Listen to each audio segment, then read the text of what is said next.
The recent past has seen greater economic inequality in America than at any time since the Great Depression. In the 3 decades after World War II, American incomes grew quickly and equally. But starting in the late 1970s, things began to change. Today, 1% of Americans are taking home nearly 20% of the country's total income and own more than 35% of America's wealth. And it didn't happen by accident.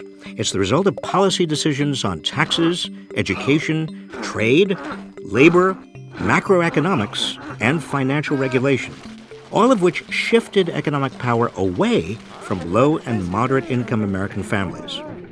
Economic inequality is real, it's personal, it's expensive, and it was created. Since the 1960s, tax rates on very high incomes have been slashed dramatically, starving public investments in schools and roads and everything else needed to build our economy, and providing ever greater incentives to rig the economy's rules to send more money to the top. The laws we've created to govern globalization have protected corporate interests but done nothing for American workers. Instead, we've allowed workers' rights to be systematically dismantled, both here and abroad.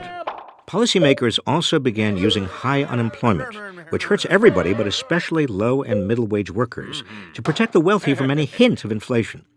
And then corporate interests pushed to abandon safeguards preventing the financial sector from making risky bets, which had to be backstopped by American taxpayers when those bets went sour, a protection not given America's underwater homeowners. All of this created the worst economic crisis since the 1930s. And we did it by allowing those with the most economic power to set the rules of our economy. It's continuing today. By the end of 2012, American workers' share of the economic pie was the lowest in more than half a century, while the share going to corporate profits was the highest on record.